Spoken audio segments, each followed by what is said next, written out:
Once, there was a beautiful garden full of green grass, sweet flowers, and tall fruit trees. Every afternoon, children came to play there after school. They laughed, ran, and filled the garden with joy. The garden belonged to a giant who had gone away for many years. One day, he came back, and saw children playing in his garden. He shouted, "What are you doing here? This is my garden." The children ran away, scared. The selfish giant built a high wall around the garden. He put up a sign that said, "No trespassing." Now, the children had nowhere to play. The garden became silent and empty. Without the children, the garden changed. Spring never came. The trees forgot to bloom. Flowers disappeared. Only cold, snowy winter stayed. The giant was sad and didn't understand why. One morning, the giant heard a sweet bird singing.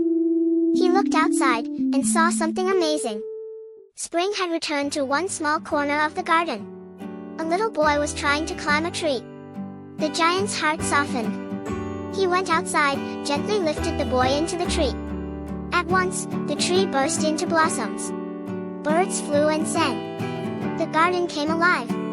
The giant smiled and said, "This garden is for the children." He tore down the wall. Children ran in happily. The garden was filled with laughter once more. Years passed. The giant grew old and weak.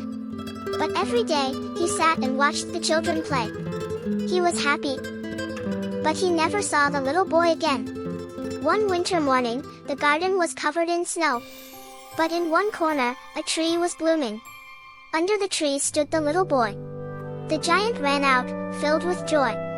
The boy smiled and said, "You let me play in your garden once. Now come to mine." Later that day, the other children found the giant lying peacefully under the tree. He had passed away, with the happiest smile on his face. Moral of the story, a kind heart makes the world bloom.